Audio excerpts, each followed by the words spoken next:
welcome to the Bandit Radio Hour bonus episode. This thing could be 5 minutes, it could be 45 minutes. Well, I guess you know by looking at how much coffee you got left.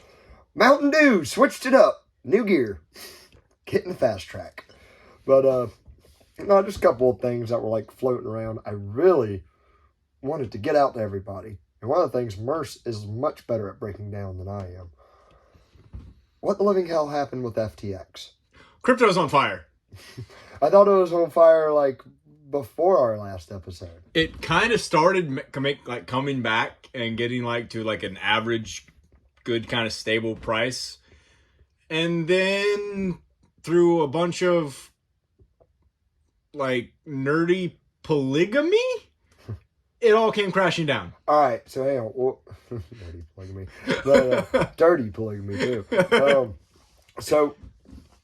When you first told me about this, you told me about the guy's best friend or something like that he was trying to short or something like that, who turned around and said, I'm going to expose all this stuff you've been doing. Something, and I'm not going to have everything in completely the right context, but basically, yeah, he's the owner of FTX, which is big crypto, and then the other one is Binance. The guy who looks like a fat elf. Yeah. Yeah. Well, anyways, so I guess... So, anyways, the guy, the fat guy with the crazy hair started getting cozy with the regulatory committee and started bashing Binance and this negative stuff they do.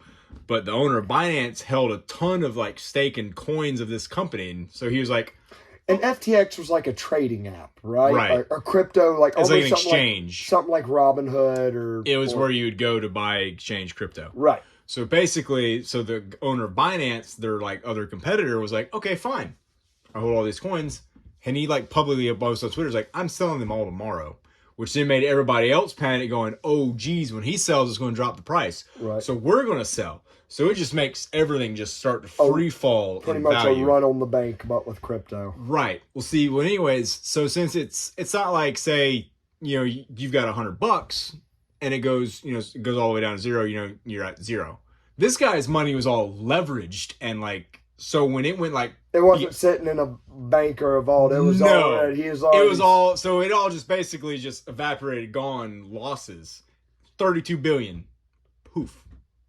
And what, he went to negative how much? He's negative 600 million or something at one point, or farther, and yeah. Didn't your life just get better? I mean, I lost a lot of money, but I'm not negative.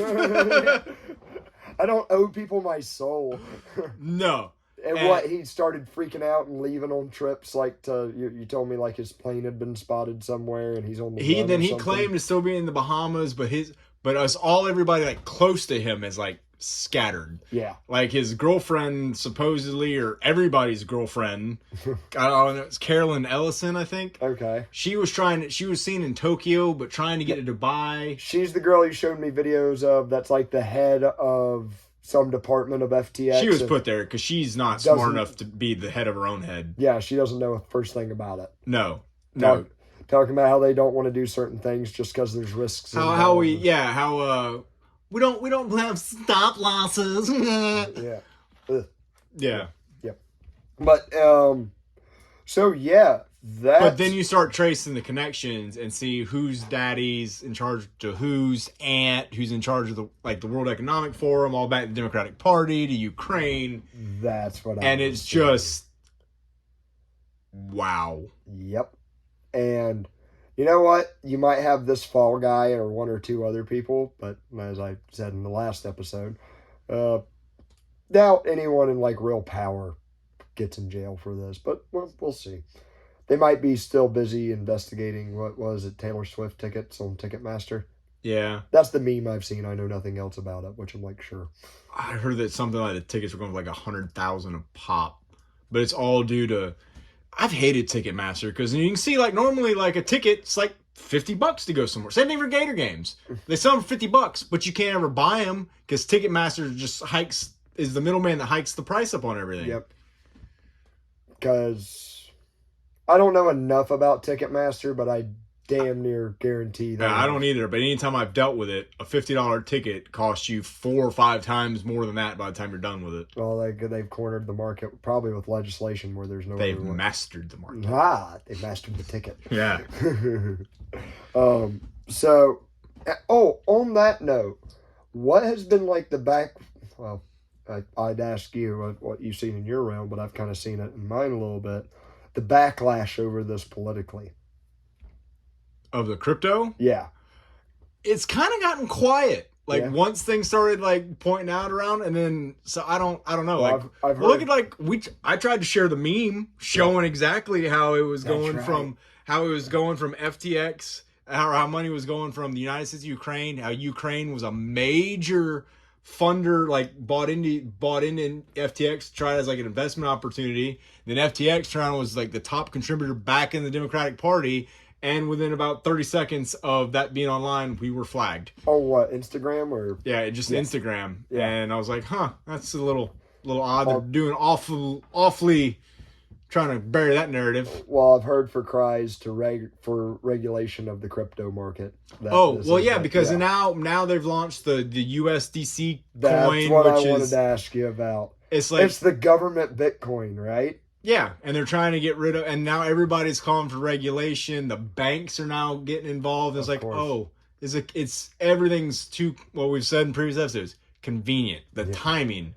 I think that's been the biggest eye opener for me is the timing has just been too, it's like watching it unfold. It's like, all right, now we move to Act 2. The amount of money going to Ukraine is insane.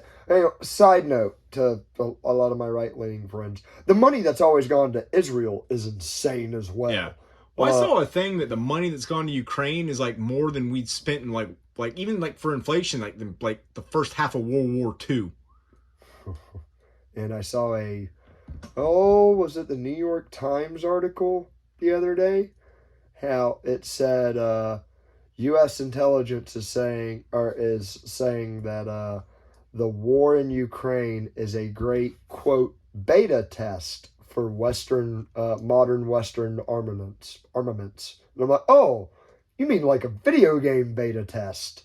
Like, we're turning people into hamburger for a beta test. And it's like, dude,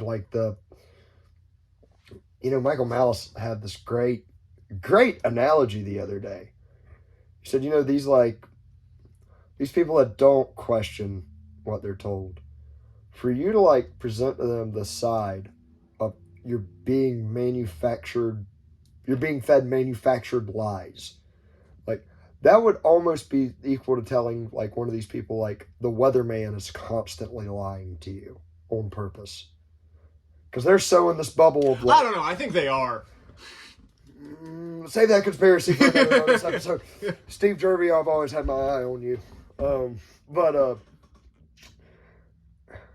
Man, when you actually lift the veil and look at this Wizard of Oz true thing, but it's so horrific of why this stuff happens. It's like the biggest money laundering war crime experiment just unfolding. I think you said it best. When we were pulling out of Afghanistan, you're like, that money still has to go somewhere. Yeah. And then Ukraine. Yep. And hey, we got a new reason to drop bombs. And it's not us, it's the Ukrainian dropping bombs that they bought from us with our money. But now the 101st Airborne's over there, and training right on the border to show solidarity. Oh no! They're auditing. They're checking. Oh yeah, that's right. They're sending the U.S. military to check the weaponry of Ukraine, right? Yep. Then send the nerds. Don't send a can of whoop ass. Yeah. Oh, well. Let's get off that slightly depressing subject, because there was in related to crypto, there was a fascinating thing. There was supposed to have been a sex tape released. Oh, but we can't find it, so we'll maybe at a later day we'll tune into that for a They're reaction. hiding that pretty good, because they are some unsightly people, and it's almost like they're computer hackers. I'm sure if it got released, they're pretty good at hiding it. Yep. They'll find the back door. Y'all might get a live reaction video. We'll see about that. But I digress. There was this really neat story. Me and Merce were talking about, like, kind of how you value things, like gold compared to like crypto and stuff like that.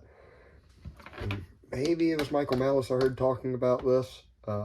But, you know, this is not the same story as the insurance claim, ancient, that we found from the Bronze Age. But it's very similar. I think this was like in the 1400s. And pretty sure it was Scotland. If not Scotland, one of them European places.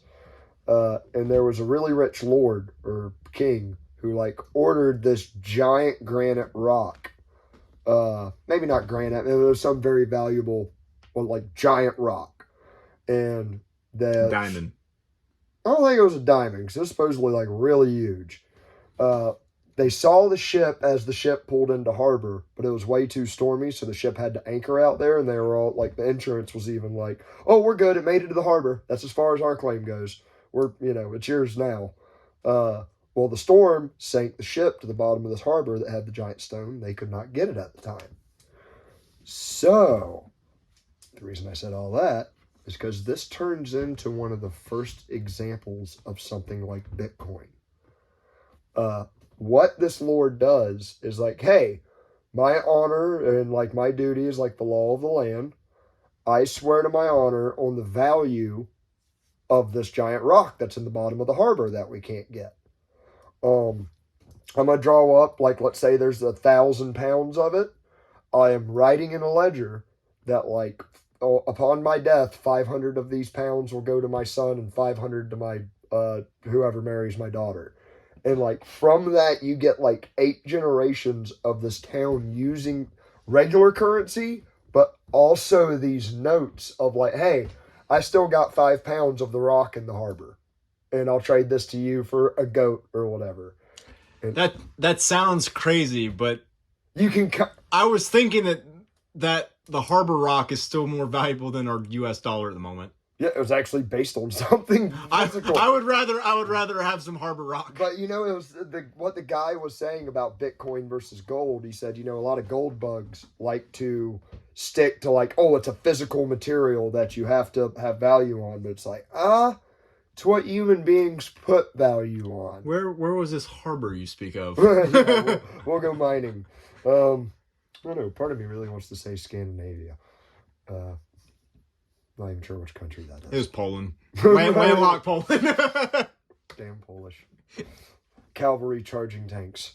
Which isn't true. We've talked about it before, but damn it, I want it to be. All right. One last thread for this bonus episode. It's something I heard just a fraction of on Joe Rogan.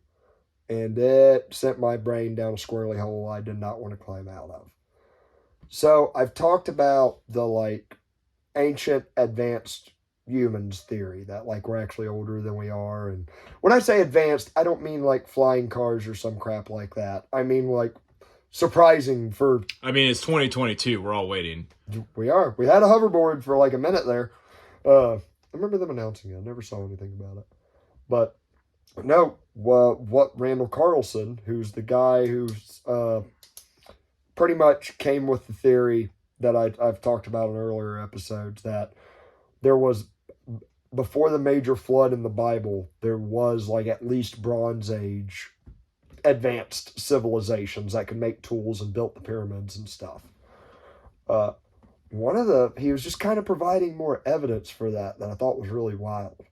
And one of the things was, he said, one of the criticisms I get is like, why don't we get any archaeological evidence of these people existing before 4000 BC or whatever? Like, how come there's nothing from 10,000 that we can date due to how deep it is or whatever? And he said, well, according to geologists that have studied, that's like structure of the earth and stuff, right? Geology, yeah. Studied old weathered patterns. Like 10,000 years ago, because of the atmospheric pressure, the storms were much more catastrophic. Like, what we call a Category 4 today was like common during hurricane season all the time. He said, imagine if you had... So Greta Thunberg wasn't right. No. I mean, she is, but it's the give me your money kind of right. But, and he really put a spin on this. He said, we've all, with these storms so bad, when they hit a city, he says, not as bad as a nuclear bomb, but it's something damn close. Like, it is like a civilization ender. And these are much more commonplace. He said, so, like, with the artifacts we find now, they are from a less intense climate period. And we barely find them. He goes, these things have been pummeled into nothing, scattered into dust. Like Pompeii or... nothing preserved. He said, unless you are making a structure so heavy and reinforced, it could withstand these gigantic geological events, these gigantic climate changes. Like the Sahara Desert used to be a luscious green forest, or jungle or something like that. He said, how you'd want to do it is probably get the biggest stones you could find and build something in a pyramid shape where the winds wrap around it. And and he goes, when we find this, he said, we found these all over the world, and we always think like, oh, they must share some common knowledge. He goes, what if that's just the natural, like, bomb shelter of humanity when like, this is what you use to withstand the storm as best as we can. It makes so much more sense than some dead guy wanting to be remembered. So you invest that much labor into it. Like, from the Aztecs to the stuff you see in India that's like all carved out of one giant complex. Like, man, I'm not sitting here saying Randall Carlson is 100% right in everything he's saying. But I'm like, damn, that sounds so much more reasonable than the main unquestioning things I've heard. No, I dropped a bomb on me there. Yeah, hurricane bomb. Side note, one of Trump's suggestions during one of the hurricanes, I'm 90% certain, have we tried dropping a nuke on one? As crazy as it sounds, I'd be interested. Like, yeah, just a little bit of fallout. One of Musk's idea was to nuke Mars. Oh yeah, to terraform it. To restart like the biological process. And also, I mean, when these quotes are taken, I mean, is it just them just spitballing, or is it them going? Yeah. Like, I've thought long and hard, and this is my decision: nuke Mars. Or is it just like, wouldn't it be neat if we nuked Mars? Which is once again why I always say I should never have any power. No. Because it would have already happened. No. It's like there's a Simpsons episode where I think Nelson's got a poster in his room that says "Nuke the whales," and they ask him like, "Really?" And he's like, "Gotta nuke something." Yeah, at least I think it's Lisa. Why do you want to nuke the whales? Like, yeah, gotta nuke something. And it's like, kind of has a point. The U.S. in a nutshell. I'm not saying he's right. I'm saying there's logic.